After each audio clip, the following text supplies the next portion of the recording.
जय हिंद बच्चों, कैसे हैं आप सभी। अपेक्षा है आप सभी स्वस्थ होंगे, मस्त होंगे, जहां भी होंगे जबरदस्त होंगे। तो बच्चों आज हम स्टार्ट करेंगे लेक्चर 2 इलेक्ट्रिसिटी। लेक्चर 1 में हमने कुछ बेसिक क्वेश्चन करे और आज लेक्चर 2 में भी हम कुछ बेसिक्स क्वेश्चन करेंगे। एडवांस लेवल पे हम 50th क्वेश्चंस के आगे जंप करेंगे। बेसिक क्वेश्चंस करना इसलिए जरूरी है क्योंकि we have to start from the questions which generally touch the concept of electricity. तो स्टार्ट करते हैं lecture 2 electricity. So the question number 26 on the screen is which is the best conductor of electricity। और चार option है आपके पास यहाँ पे, which is the best conductor of electricity। Conductor के बारे में हमने प्रीवियस लेक्चर में डिस्क्राइब किया था मैंने आपको, कंडक्टर्स, इंसुलेटर, सेमीकंडक्टर। तो बेस्ट कंडक्टर ऑफ इलेक्ट्रिसिटी और चार ऑप्शन है, iron, silver, copper and carbon. तो बेस्ट इन चारों में से सबसे ज्यादा कंडक्टिविटी होती है सिल्वर की, ठीक है बच्चों। तो silver is the correct option of this question. Silver आपके पास कभी कभी सिंबल अगर एजी का दे देते हैं तो ये कभी कभी ऑप्शन में आपके पास एजी लिखा रहता है, AG is a symbol of silver. तो silver is the best conductor of electricity. Now question number 27 on the screen is question number 27, for which of the following ampere second could be the unit। Question ये पूछा गया है बच्चों, आपसे question पूछा गया है कि एम्पेयर सेकंड किस फिजिकल क्वांटिटी की यूनिट है। यहां पे आपके पास है रिलक्टेंस, चार्ज, पावर, एनर्जी, ठीक है। तो रिलक्टेंस, यहां पे रिलक्टेंस नहीं है, ये मिसप्रिंट है, ये है आपका रेजिस्टेंस, ठीक है। और रेजिस्टेंस को मेजर करते हैं ओम में, ठीक है। अगर हम चार्ज की बात करते हैं तो चार्ज को डिनोट करते हैं Q से, और आपके पास करंट का जो कॉन्सेप्ट होता है I equals to Q by T से, Q equals to I into T। और करंट को मेजर करते हैं एम्पेयर में और टाइम को मेजर करते हैं सेकेंड में। तो एम्पेयर सेकेंड जो है, ampere second is the unit of charge, और चार्ज को मेजर करते हैं हम कूलॉम में, which is denoted by capital C, ठीक है। ऐसा यूनिट को कैपिटल C में लिखते हैं। अगर आपको ऐसा यूनिट को प्रॉपर पूरा लिखना है तो स्मॉल से लिखेंगे, COU, Coulomb equals to ampere second, ठीक है। So this is the correct answer. ये फिजिकल क्वांटिटी चार आपके पास क्वांटिटी दे रखी है और क्वेश्चन पूछा गया है कि which among the following ampere second would be the unit. तो चार्ज की यूनिट होती है ampere second. Okay, next question on the screen is question number 28। Here you have all of the following are equivalent to what, ठीक है। सबसे पहले तो बच्चों, सबसे पहले वॉट जो है पावर की यूनिट होती है, ठीक है। पावर की ऐसा यूनिट होती है वॉट, ठीक है बच्चों। और पावर कितना होता है, power equals to work done upon time, और वर्क डन को हम मेजर करते हैं जूल में, दैट इज जूल, और टाइम को मेजर करते हैं सेकंड में, ठीक है। तो power equal to work done upon time equal to joule per second equals to, you can also write it as what. अब क्वेश्चन आपसे पूछा गया है कि all of the following among all of the following are equivalent to what except, ठीक है, accept इन option में से ऐसा ऑप्शन कौन सा है जो वाट के बराबर नहीं है। अगर मैं एम्पेयर ओम की बात करूं तो ये भी वाट के बराबर है। अगर मैं जूल सेकंड की बात करूं तो ये भी वाट के बराबर है कि जूल पर सेकंड अभी आपने देखा, ये तो सीधा यहां रिलेट कर रहा है। अगर मैं बात करूं एम्पेयर वोल्ट तो ये भी वाट के बराबर है। Now you have a option number 4, ampere per volt, amperes नहीं, एम्पेयर पर वोल्ट। तो ampere per volt is the option, it is the option, this option is not equal to watt. तो ये जो ऑप्शन है, option number D is the answer of this question. Okay, तो question number 28 में आपको पूछा गया था कि वाट के इक्विवेलेंट कौन सी यूनिट नहीं है, ठीक है। तो ampere per volt is the unit which is not equivalent to watt. Okay, I hope ये समझ में आ गया होगा। क्वेश्चन नंबर 28, क्वेश्चन नंबर 28 के बाद question number 29 on the screen is rating 10 ohm and 10 watt is likely to be. एक ऐसा register जिसके पास आपको रेजिस्टेंस जो दे रखा है, इस रजिस्टर का रेजिस्टेंस दे रखा है 10 ओम और इसकी पावर दे रखी है 10 वाट। तो सबसे पहले मैं यहाँ पे कॉन्सेप्ट आपको बताना चाहता हूँ बच्चों की, अगर आपके पास ऐसा क्वेश्चन आता है जिसमें रेटिंग के साथ पावर मेंशन है रजिस्टर की, तो वो सीधे आपने टिक करना है कि वो सीधे कार्बन रेजिस्टर है, क्योंकि कार्बन रेजिस्टर हमारे पास एक ऐसा रेजिस्टर होता है जिसमें रेजिस्टेंस के साथ यहाँ पे 10 ओम रेजिस्टेंस है और पावर दे रखा है इसका 10 वॉट। ठीक है, तो क्योंकि देखिए मेटेलिक रेजिस्टर में कभी भी आपको रेटिंग के साथ, रेजिस्टेंस रेटिंग के साथ पावर मेंशन नहीं होता है। ठीक है, और अगर पावर मेंशन होता है तो इक्विवेलेंट नहीं होता है। यहाँ पे जितने ओम का रेजिस्टेंस है उतना ही उसकी पावर है, 10 ओम 10 वॉट। तो यहाँ पे आपने सीधे टिक करना है carbon resistor is the correct option of this question.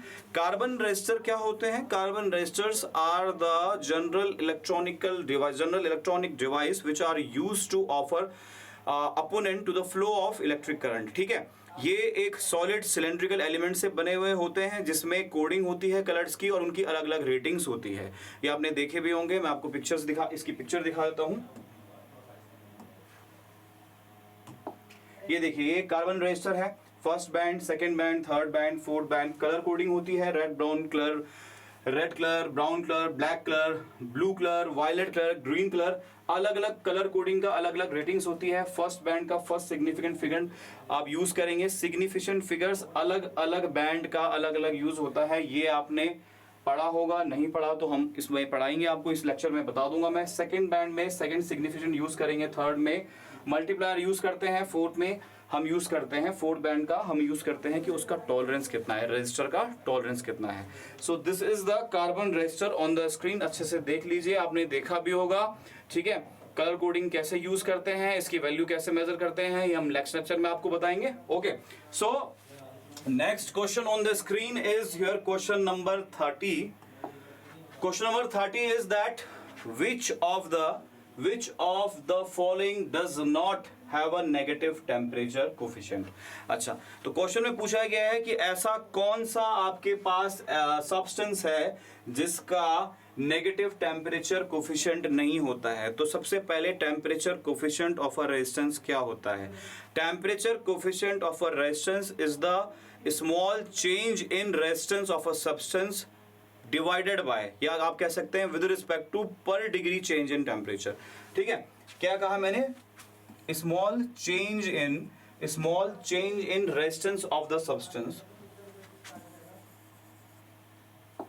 Small change in resistance of the substance per degree change in temperature of the, with respect to per degree change in temperature of the substance. तो ये होता है आपका temperature coefficient of a resistance. ठीक है, तो temperature coefficient of a resistance 0 भी हो सकता है, ठीक है, पॉजिटिव भी हो सकता है और नेगेटिव भी हो सकता है।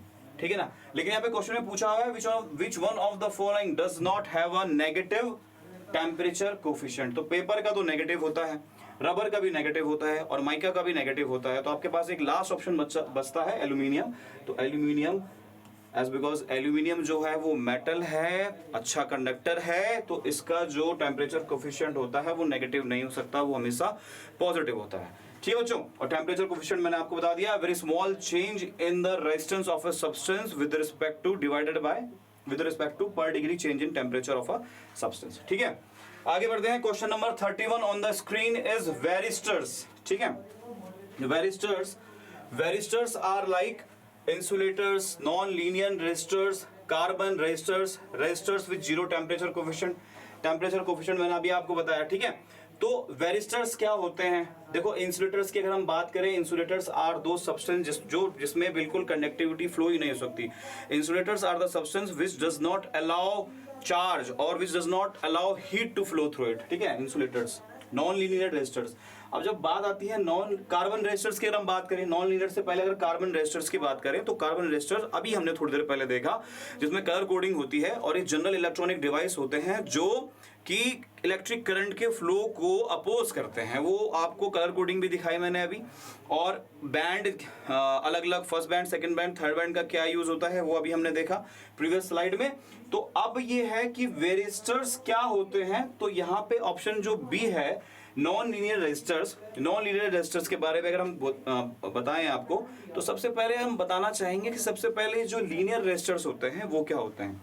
तो होता क्या है बच्चों, रेजिस्टर्स जो होते हैं, रेजिस्टर्स आपके पास दो टाइप के होते हैं। ठीक है, एक तो लीनियर और एक नॉन लीनियर। ठीक है बच्चों, अब जो लीनियर रेजिस्टर्स होते हैं, लीनियर रेजिस्टर्स, ये वो रेजिस्टर्स होते हैं whose resistance is not affect by the flow of current, by the flow of current passing through it. ये ऐसे लीनियर रेजिस्टर्स वो रेजिस्टर्स होते हैं जिनके रेजिस्टेंस पे कोई इफेक्ट नहीं पड़ता, जितना भी कोई मतलब अगर इस रेजिस्टेंस में कोई करंट फ्लो कर रहा है तो करंट के फ्लो होने से लीनियर रेजिस्टर के रेजिस्टेंस में कोई प्रभाव, कोई इफेक्ट नहीं पड़ता है। लेकिन अगर हम बात करें नॉन लीनियर रेजिस्टर्स की, non linear resistors are those resistors whose resistance is affected by the flow of current, by the current flowing through it. ठीक है, तो नॉन लीनियर रेजिस्टर्स में, नॉन लीनियर रेजिस्टर्स आपके पास 4 टाइप के होते हैं। ठीक है, फोटोक्रोमेटिक, इंसुलेटर्स, वेरिस्टर्स। ठीक है, तो हमारे पास ऑप्शन दे रखा है कि वेरिस्टर्स आर, तो वेरिस्टर्स आर नॉन लीनियर रेजिस्टर्स। ठीक है, नॉन लीनियर रेजिस्टर्स जो होते हैं ये वेरिस्टर्स होते हैं। वेरिस्टर्स आप ऐसे कह सकते हैं कि वेरिस्टर्स एक कैटेगरी है नॉन लीनियर रेजिस्टर्स की, आप ऐसे भी कह सकते हैं। और लीनियर रेजिस्टर्स 2 टाइप के होते हैं, फिक्स्ड और वेरिएबल। फिक्स्ड और वेरिएबल, इसके बारे में नेक्स्ट लेक्चर में पढ़ेंगे। फिलहाल सिंपल सा कॉन्सेप्ट ये ध्यान रखना है कि resistors are of 2 types, linear और non linear. Linear resistors are those resistors whose resistance is not affected by the current flowing through it और पासिंग थ्रू इट। और हम बात करें नॉन लीनियर रेजिस्टर्स की, non linear resistors are those resistors whose resistance is affected by the current passing through it. ठीक है ना, अब ये 4 टाइप के होते हैं और ये 2 टाइप के होते हैं, लीनियर, फिक्स्ड और वेरिएबल। ठीक है, नॉन लीनियर रेजिस्टर्स के अंदर वेरिस्टर्स आता है, फोटोक्रोमेटिक आता है, ये हम आगे पढ़ेंगे, नेक्स्ट लेक्चर में पढ़ेंगे। ठीक है ना, तो फिलहाल वेरिस्टर्स आर नॉन लीनियर रेजिस्टर। ठीक है, कार्बन रेजिस्टर बिल्कुल गलत, क्योंकि आपने पढ़ लिया। इंसुलेटर बिल्कुल गलत, ये आपको बताया। Insulator are the substance which does not allow heat to pass through it or current to pass through it, or which does not allow any charge to pass through it। ठीक है, तो insulators बिल्कुल गलत।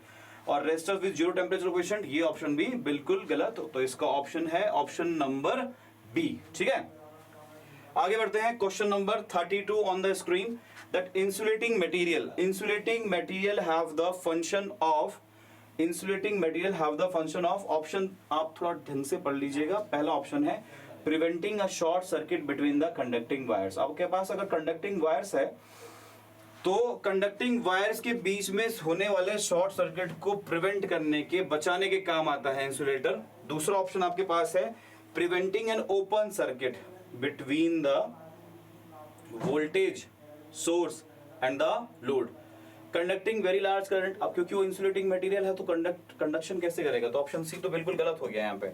Storing very high current, वो insulator है, तो ये भी गलत। तो ऑप्शन सी और ऑप्शन डी आपका ये दोनों गलत हो गया। अब हम बात करते हैं option number A, that is preventing a short circuit, preventing an short circuit between conducting wires, 2 conducting wires के बीच में शॉर्ट सर्किट होने को बचाता है। तो बचा ही नहीं सकता है क्योंकि वो इंसुलेटर है। अब यहाँ पे एक ऑप्शन है preventing an open circuit between the voltage source and load. Electrical circuit में जो वोल्टेज सोर्स होता है, लोड होता है, उसके बीच में ओपन सर्किट को प्रिवेंट करने के काम आता है इंसुलेटिंग मटेरियल। तो option B is the correct answer. Option number B is the correct answer of this question. ठीक है बच्चों, question number 33 on the screen is the rating of a fuse wire is always expressed in 4 option है आपके पास, ampere hours, ampere volt, kilowatt hour और ampere. अब ampere hour तो बिल्कुल भी नहीं हो सकता है, एम्पेयर वोल्ट बिल्कुल भी नहीं हो सकता है, किलोवाट आवर बहुत बड़ी यूनिट है ये। तो सिंपल सा आपका ऑप्शन है कि rating of a fuse wire की जो रेटिंग होती है उसको हम एम्पेयर में मेजर करते हैं। एम्पेयर में, एम्पेयर्स लिखा हुआ है एम्पेयर में, तो हाँ एम्पेयर्स भी है, रेटिंग अगर ज्यादा हो एम्पेयर्स में ले सकते हैं एम्पेयर। तो option number D is the correct answer of this question. ठीक है, option number D is the correct answer. The rating of a fuse wire is always expressed in ampere. Okay बच्चों, question number 35 of the screen, और the minimum charge on an ion is, question number 34 question, the minimum charge on an ion is equivalent to atomic number of the atom, it is equal to the charge of an electron। अब पहला question है कि minimum charge of an ion, कोई भी charge, ion 2 type के होते हैं, cation and ion, तो कह रहे हैं कि मिनिमम चार्ज किसी भी आयन में जो कम से कम चार्ज है it is equal to the atomic number of an atom. तो पहली बात तो ये है एटॉमिक नंबर एटम का नहीं होता है, एलिमेंट का होता है। ठीक है, तो पहला ऑप्शन तो हो गया आपका गलत।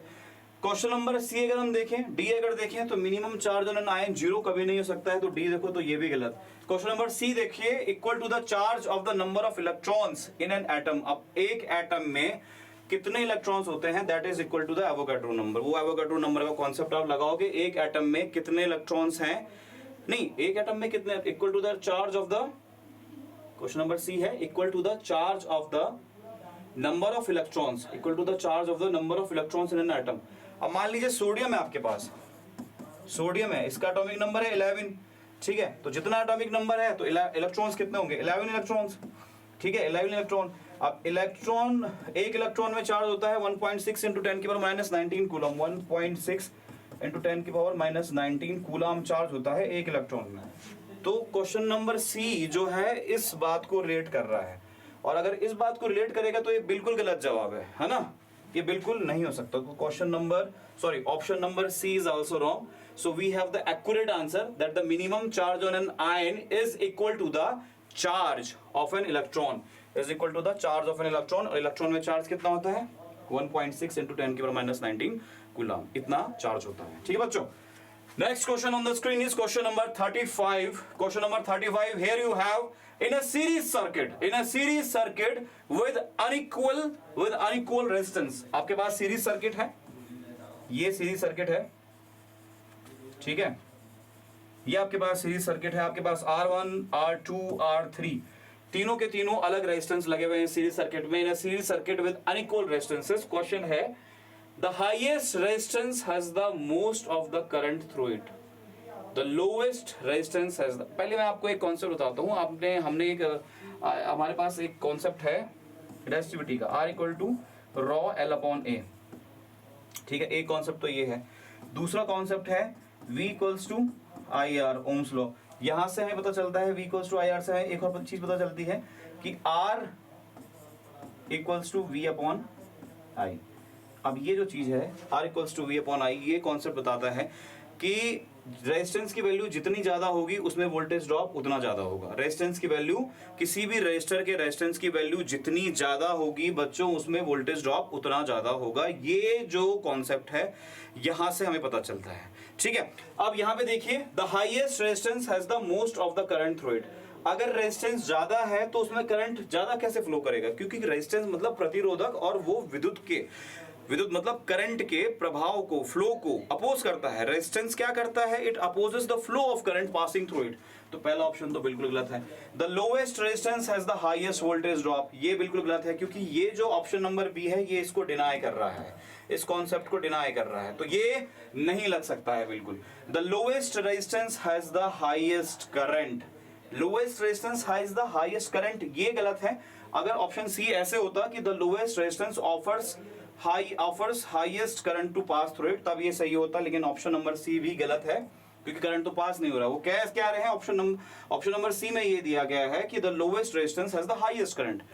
रेजिस्टेंस में करंट नहीं होता, रेजिस्टेंस तो करंट के फ्लो को अपोज करता है। हाँ, आप हम ऐसा कह सकते हैं कि अगर यहाँ पे तीन रेजिस्टेंस है, R1 की वैल्यू अगर मान लीजिए 2 ओम है, और ये 3 ओम का है, और ये 4 ओम का है, तो 2 ओम वाला जो रेजिस्टेंस है इसमें ज्यादा करंट पास कर जाएगा, ठीक है। तो ऑप्शन नंबर सी में कह रहा है कि हाईएस्ट करंट पास होता तो ठीक था, लेकिन यहाँ पे पास नहीं हो रहा है, हाईएस्ट करंट की बात चल रही है, तो ऑप्शन नंबर सी गलत है। Option number D, here you have the highest resistance has the highest voltage drop. अब ये जो ऑप्शन नंबर डी है, दिस ऑप्शन नंबर डी, ये जो है सीधे के सीधे इस कॉन्सेप्ट पे लागू होता है, इस कॉन्सेप्ट से जनरेट होता है। R equals to V upon I, कि रेजिस्टेंस की वैल्यू जितनी ज्यादा होगी उस रेजिस्टेंस में वोल्टेज ड्रॉप उतना ज्यादा होगा। यानी कि हमारे पास जो ऑप्शन नंबर डी है बच्चों, option number D is the accurate answer, ठीक है। ऑप्शन नंबर डी, आग बंद करके टिक करना है, ऑप्शन नंबर डी, ठीक है बच्चों, option number D. Now question number 35 on the screen without wasting any time, because हमारे पास ये जो लेक्चर्स हैं, मैंने आपको पहले बताया बच्चों, पहले बेसिक क्वेश्चंस सॉल्व करने हैं, बेसिक्स, ऐसे क्वेश्चंस जिनको देख के आप थोड़ा कॉन्सेप्ट्स को टच करने लग जाएं, उसके बाद थोड़ा एडवांस में जंप करेंगे, ठीक है ना। Question number 36 on the screen, the filament of an electric bulb is made of, अब बहुत ही अच्छा क्वेश्चन है, बहुत ही सिंपल सा क्वेश्चन है, टंगस्टन। बहुत बार सुना होगा टंगस्टन, कभी कभी डिस्क्रिप्टिव क्वेश्चन में ये भी आता है कि टंगस्टन ही क्यों यूज करते हैं, why tungsten is always used to make the filament of electric bulb, ये डिस्कस करेंगे डिस्क्रिप्टिव लेक्चर्स में। फिलहाल के लिए tungsten is the accurate answer, बाकी ये गलत, कार्बन गलत, एल्यूमिनियम गलत और निकल गलत, ठीक है। Tungsten option number C is the correct answer of this question. Question number 37 on the screen is कि ये 1 है, यहाँ पे मिसप्रिंट हो गया था बच्चों, 1 a 3 ohm resistor having 3 ohm resistor having 2 ampere of current will dissipate the power of, हमारे पास एक रेजिस्टर है, मतलब एक रेजिस्टर है हमारे पास, ये रेजिस्टर है 3 ओम का और उसमें 2 एम्पेयर का करंट जा रहा है। आई की वैल्यू कितनी है? 2 एम्पेयर का। तो पावर कितनी, वो कितना पावर वो वेस्ट करेगा, डिसिपेट्स मतलब वेस्ट करेगा, कितना पावर निकलेगा उसमें से। तो पावर P इक्वल्स टू होता है V स्क्वायर बाय R, ठीक है, P equals to V square by R। वैसे तो P इक्वल्स टू VI भी होता है, P equals to VI, but यहाँ पे रेजिस्टेंस आपको दे रखा है, यहाँ पे बच्चों आपके पास रेजिस्टेंस की वैल्यू आपको पता है, ठीक है, वैसे रेजिस्टेंस की वैल्यू आपको पता है और आपको यहाँ पे रेजिस्टेंस की वैल्यू पता है और करंट की वैल्यू पता है, और आपको पावर फाइंड आउट करना है कि how much power is dissipated by the resistor of resistance 3 ohm, ठीक है। तो सबसे पहले V equals to I R, Ohm's law से सबसे पहले V equals to I R से हम वोल्टेज फाइंड आउट कर देते हैं। कितना है? I है 2 और 3, ये हो गया 6 वोल्ट, ठीक है, 6 वोल्ट। यहाँ पे वैल्यू पुट करते हैं, 6 छक्का 36 अपॉन रेजिस्टेंस कितना है? 3 ओम का है, ठीक है, 12 दिया 36, 12 या गया 12 वाट, 12 what is the correct answer, ठीक है। तो 12 वाट है कहीं पे, ये देखिए 12 वाट। तो सीधे question number A, 12 what is the correct answer of this question. Question बहुत सिंपल था कि 3 ओम का रेजिस्टर है जिसमें 2 एम्पेयर का करंट पास हो रहा है, कितनी पावर वेस्ट होगी। क्वेश्चन के ऑप्शन 4 दे रखे हैं, 12 वाट, 4 वाट, 6 वाट, 8 वाट, ठीक है। तो ये आपके पास क्वेश्चंस दे रखे हैं, ऑप्शंस दे रखे हैं, सॉरी, ठीक है। V equals to I R से वोल्टेज फाइंड आउट कर देंगे, 6 वोल्ट। आपके पास पावर का फॉर्मूला होता है P equals to V square by R। यहाँ से हम सीधे हमने पावर फाइंड आउट कर दी कि here the power dissipated is 12 watt, okay। Now another question on the screen, question number 38. Here you have which one of the following statement is true। Galvanometer, अच्छा galvanometer क्या होता है बच्चों, क्या होता है गैल्वेनोमीटर? गैल्वेनोमीटर इज, ये class में ही बताया था मैंने आपको, मीटर ब्रिज का हमने प्रैक्टिकल किया था, उसमें बताया था मीटर ब्रिज के प्रैक्टिकल में गैल्वेनोमीटर, वोल्ट मीटर दिखाया था, एमीमीटर दिखाया था आपको क्लास में। फिर भी रिवाइज के लिए, galvanometer is a device which is used to detect the electric current, ठीक है, it is a device which is used to detect the electric current. अब क्या होता है कि अगर मैं गैल्वेनोमीटर के साथ सीरीज में एक हाई रेजिस्टेंस को कनेक्ट कर दूं, हाई रेजिस्टेंस, ठीक है, हाई रेजिस्टेंस को अगर मैं कनेक्ट कर दूं, तो आपके पास ये जो सर्किट है, कौन सा वाला सर्किट? ये सर्किट G और R, ये जो आपके पास सर्किट है, ये इतना, ठीक है बच्चों, ये जो है, ये सर्किट जो है आपका वोल्ट मीटर बन जाता है, ठीक है। पहली बात, पहला कॉन्सेप्ट ये है, गैल्वेनोमीटर के साथ अगर आप एक हाई रेजिस्टेंस को कनेक्ट कर देते हैं सीरीज में, तो वो आपके पास वोल्ट मीटर बन जाता है। उसी तरह से दूसरा कॉन्सेप्ट है कि अगर आप गैल्वेनोमीटर के साथ एक लो रेजिस्टेंस को कनेक्ट कर दें, ठीक है, लो रेजिस्टेंस को कनेक्ट कर दें, लो रेजिस्टेंस को आप कनेक्ट कर दें, तो वो सर्किट आपका एमीटर बन जाता है, एमीटर बन जाता है। तो ये दो कॉन्सेप्ट ध्यान से समझेंगे। If galvanometer is connected to a very high resistance in series, the electric device formed is voltmeter। दूसरा कॉन्सेप्ट है, if the galvanometer is connected to a very low resistance wire, or you can say if a galvanometer is connected to a low resistance in series, तो आपके पास क्या बनता है? आपके पास ammeter बनता है, ठीक है। ये दो कॉन्सेप्ट्स हैं। अब इन दो कॉन्सेप्ट्स के बेसिस पे 4 ऑप्शंस आपके पास दे रखे हैं बच्चों, 4 options on the screen you have. A galvanometer with a low resistance in parallel, galvanometer के साथ अगर मैं एक लो रेजिस्टेंस को पैरेलल में कनेक्ट कर दूं, क्या बनेगा? कुछ नहीं बनेगा, ठीक है। ट्रू कौन सा है ये हमें पता करना है कि ट्रू स्टेटमेंट कौन सा है। अ galvanometer with a high resistance in parallel, a galvanometer के साथ मैं हाई रेजिस्टेंस को कनेक्ट कर दूं पैरेलल में, ठीक है, तो वो वोल्ट मीटर है। ये ऐसा कह रहा है, ऑप्शन नंबर बी कह रहा है कि if galvanometer with high resistance is connected in parallel, मतलब ऑप्शन बी जो है ये गैल्वेनोमीटर और पैरेलल में आपके पास यहाँ पे हाई रेजिस्टेंस, ठीक है, तो कह रहे हैं वोल्ट मीटर बनेगा, जो बिल्कुल गलत कॉन्सेप्ट है, तो ये भी गलत। अच्छा, a galvanometer with a low resistance in series is an ammeter. और अभी हमने ऑप्शन सी जो है सीधे कॉन्सेप्ट सेकंड के साथ कोइंसाइड कर रहा है। हमारे पास ऑप्शन सी जो है अ galvanometer with a low resistance in series में ये एमीटर बनाता है आपसे पूछते हैं, बनाता है, बिल्कुल बिल्कुल एमीटर इज फॉर्म। तो option number C is the correct answer of this question. Here we have two concept that if a galvanometer is connected in series with a high resistance voltmeter is form, and if a galvanometer is connected with a low resistance series क्या बनता है बच्चों? Ammeter बनता है। ठीक है बेटा, आगे बढ़ते हैं। Question number 39 on the screen you have that the resistance of few meters of a wire in a conductor in a closed electrical circuit, ठीक है, रेजिस्टेंस है आपके पास बहुत फ्यू मीटर्स का, छोटा सा वायर आपने ले लिया कंडक्टर में, और सर्किट जो है अगर आपका क्लोज है तो वो जो रेजिस्टेंस है वो बहुत लो होगा। पहले ऑप्शन नंबर बी से शुरू करते हैं कि लो होगा, हाई होगा, बिल्कुल गलत, वेरी हाई होगा, बिल्कुल गलत। आपके पास अगर कोई रेजिस्टेंस है, resistance of a few metre wire मतलब बहुत छोटा वायर, बहुत छोटा अगर आपके पास वायर है क्लोज सर्किट में, उसका जो रेजिस्टेंस होगा प्रैक्टिकली वो 0 होगा। तो option number A is the correct answer of this question. ठीक है बच्चों, so now question number 40 on the screen. Question number 40 on the screen is if a parallel circuit is opened in the main line the current, ठीक है, अगर आपके पास parallel circuit है, parallel circuit कैसे होता है? ये और ये। अच्छा, यहाँ पे आप रेजिस्टेंस लगा सकते हैं, यहाँ पे आप रेजिस्टेंस लगा सकते हैं, यहाँ पे आप रेजिस्टेंस लगा सकते हैं, या यहाँ पे आप लोड लगा सकते हैं, यहाँ पे आप इलेक्ट्रिक बल्ब लगा सकते हैं, ठीक है, यहाँ पे आप इलेक्ट्रिक बल्ब लगा सकते हैं, ठीक है, ये पैरेलल कॉम्बिनेशन। अब कह रहा है कि if a parallel circuit is opened in the main line, ये मेन लाइन आ रही है, करंट इधर से आ रहा है, अगर मैं इसको काट दूं यहाँ पे आपने अगर ओपन कर दिया सर्किट को, तो it increases in the branches of low resistance, increases in the each branch, is zero in all branches, current is zero in the highest resistive branch. 4 option आपके पास दे रखे हैं। पहला ऑप्शन आपके पास है कि अगर पैरेलल सर्किट में if it is open in the main branch, अगर मेन लाइन में ही अगर उसको ओपन कर दोगे तो करंट जो है वो 0 हो जाएगा। सिंपल सा कॉन्सेप्ट है, current will be 0 in all branches, option number C. बाकी ऑप्शन देखने की जरूरत नहीं है, जब यहाँ पे अगर आप सर्किट को ब्रेक कर देते हैं तो करंट आगे फ्लो करेगा ही नहीं। तो option number C is the correct option of this question. क्योंकि पहला क्वेश्चन देखिए, increases in the branch of lowest resistance, अरे भाई जब करंट आगे पहुंचेगा ही नहीं तो कहां से वो इंक्रीज करेगा और कहां से डिक्रीज करेगा? तो इंक्रीज डिक्रीज का कॉन्सेप्ट ही खत्म। अच्छा, 0 का कॉन्सेप्ट है आपके पास सी और डी में। देखिए डी ऑप्शन अगर हम देखते हैं कि current is 0 in the highest resistive branch, current is 0 in the highest resistive branch.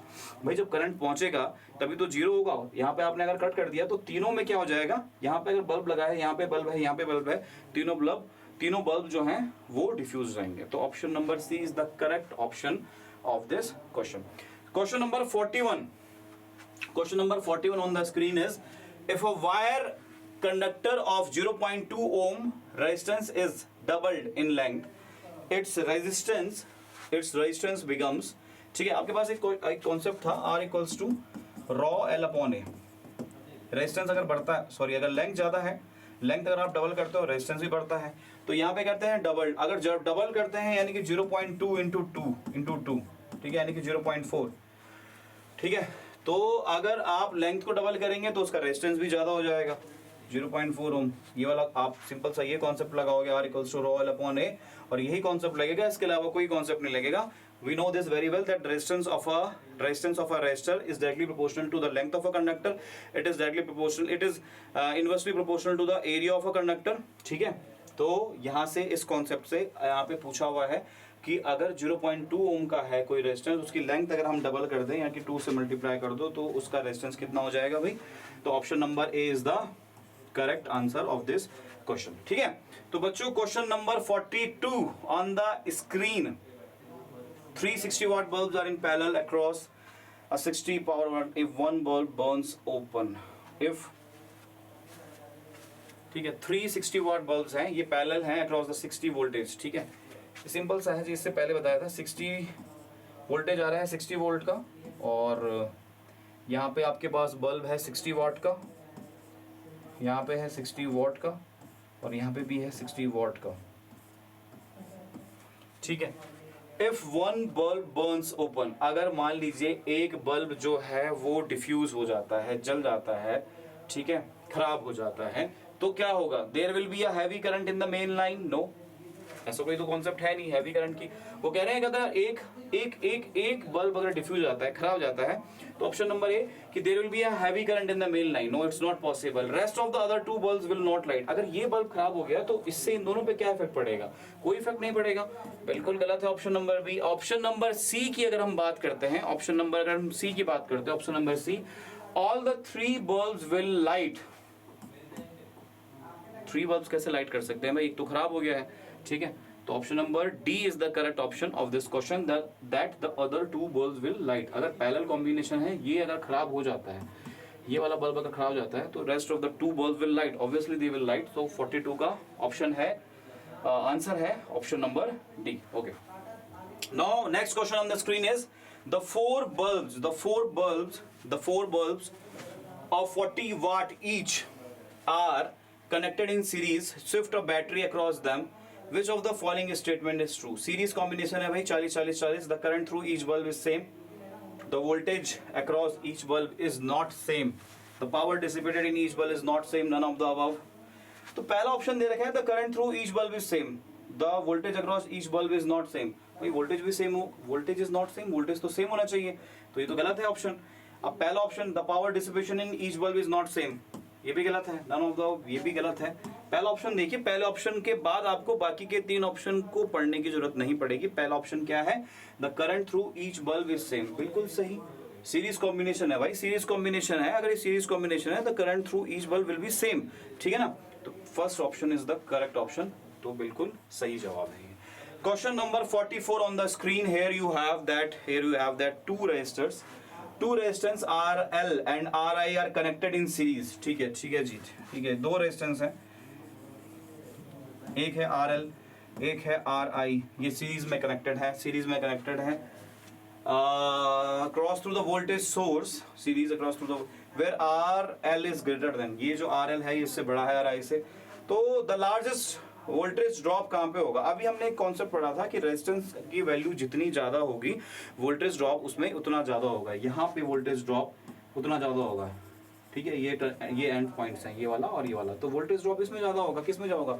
The largest drop will be across RL। ठीक है, क्योंकि RL की वैल्यू RI से ज्यादा है बच्चों। ठीक है, तो बी गलत, सी गलत, डी गलत, option number A is the correct option of this question. ठीक है, ठीक है, गलत है ये question. Question number 46, a closed switch has a resistance of, closed switch है तो उसका रेजिस्टेंस कितना होगा? अगर स्विच क्लोज्ड है तो पहला ऑप्शन 0। अगर स्विच क्लोज है, अगर बच्चों स्विच क्लोज है, इफ स्विच इज क्लोज तो उसका रेजिस्टेंस होगा 0। The resistance of a close switch is 0। ये पहले ही बताया था, ये क्वेश्चन घुमा के दे रखा है, ये ऑप्शन घुमाने के लिए दे रखे हैं तीनों। ठीक है, ये गलत, ये गलत, ये गलत, option number is the correct option of this question. Okay, question number 47 on the screen is the hot resistance of the bulbs filament is higher than its cold resistance. बिल्कुल, because the temperature coefficient of the filament is, because the temperature coefficient, अच्छा temperature coefficient बताया था आपको कि temperature coefficient क्या होता है? Temperature coefficient of the resistance is change in resistance of a resistor with respect to per degree change in temperature. ठीक है, delta R upon per degree change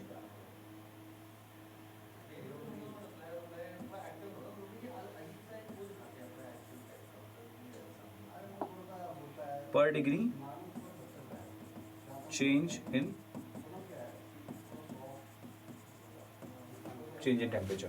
ठीक है, तो क्वेश्चन है कि hot resistance of the bulb filament is higher than its cold resistance. बिल्कुल होता है ऐसा, क्योंकि टेम्परेचर कोफिशिएंट उस टाइम पे टेम्परेचर कोफिशिएंट 0 कभी नहीं हो सकता, क्योंकि 0 इसलिए नहीं हो सकता क्योंकि हॉट रेजिस्टेंस है। ठीक है, रेजिस्टेंस ज़्यादा है तो यानी कि चेंज हुआ है, रेजिस्टेंस चेंज हुआ है।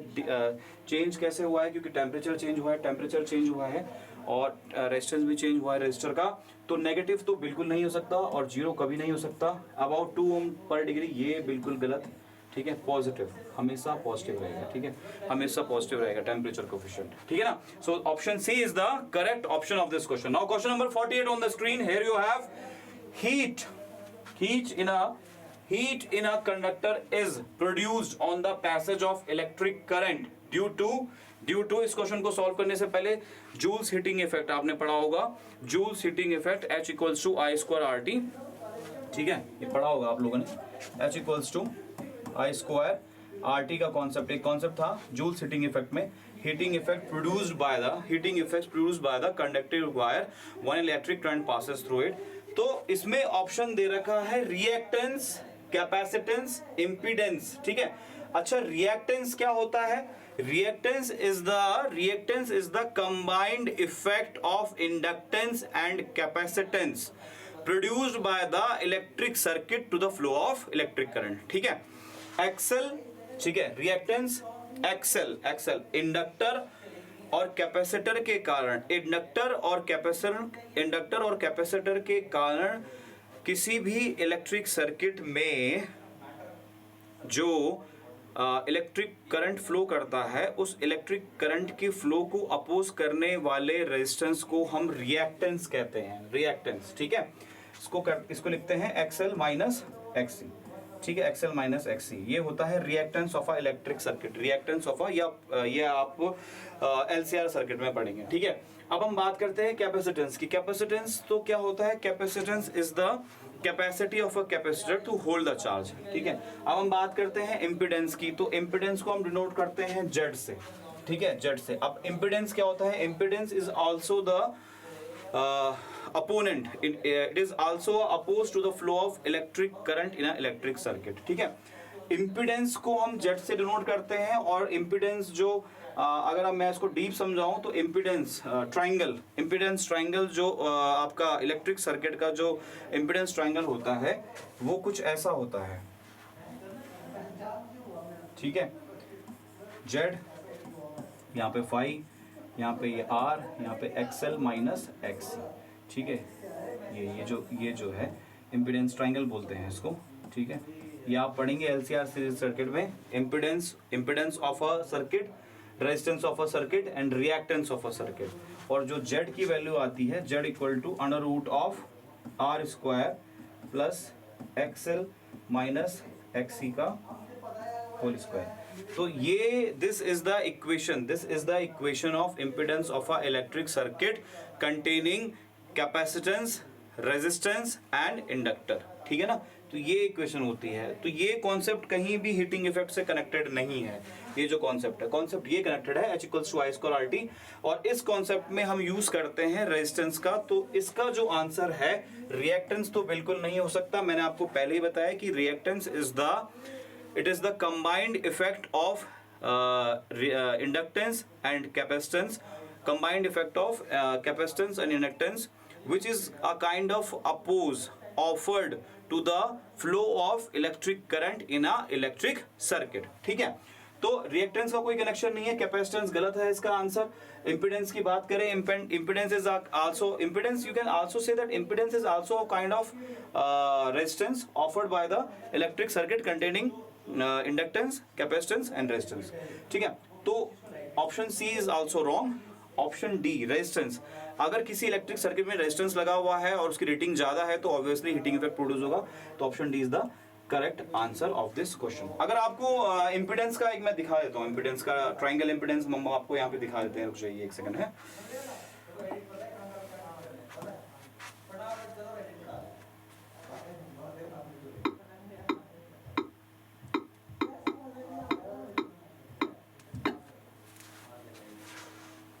ठीक है, तो इम्पीडेंस जो है, जैसे मैंने आपको बताया ट्रायंगल इम्पीडेंस,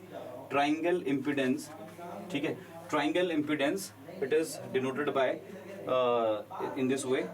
और इम्पीडेंस क्या होता है आप यहाँ पे देख सकते हैं। व्हाट इज इम्पीडेंस, तो ये बहुत अलग कॉन्सेप्ट है जो हम एलसीआर सर्किट में पढ़ते हैं, ठीक है। इम्पीडेंस ट्राइंगल मैंने आपको बताया, ठीक है। Z equals to √R² plus XL minus XC का होल स्क्वायर, तो R तो रेजिस्टेंस हो गया और XL माइनस XC हो गया रिएक्टेंस ऑफ द कॉइल।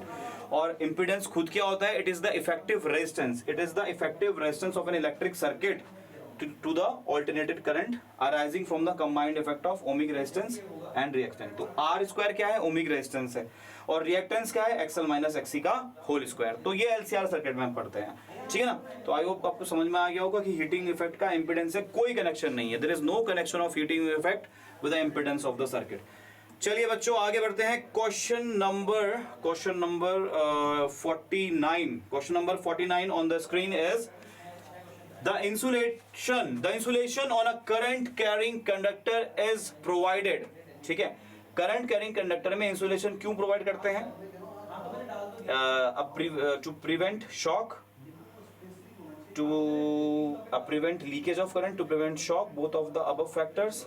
बिल्कुल सही, सही जवाब ऑप्शन सी, ज्यादा देखने की जरूरत नहीं है, ठीक है भाई। अगर कोई कंडक्टिंग वायर है या करंट कैरिंग वायर है, उसमें हम इंसुलेटर को, देखिए कोई वायर है उसके बाहर से, कोई वायर अगर है तो किसी वायर के बाहर से हम प्लास्टिक को क्यों यूज करते हैं, ठीक है। जैसे ये है आपके पास, ये आपके पास ये देखिए ये वायर है, ये वायर है, ये देख लीजिए, इस वायर के बाहर प्लास्टिक लगा हुआ है। क्या काम आता है इसका, इस प्लास्टिक का क्या काम आता है, this plastic is used to prevent leakage of current and this is also used to prevent shock, this is also used to prevent shock. So option C both of the above factor, ये बिल्कुल सही answer है। Okay, now question number 50 on the screen is the thickness of insulation provided to the conductor, it depends on the magnitude of voltage on the conductor, the magnitude of current flowing through it, नहीं, current से कोई relation नहीं है बच्चों।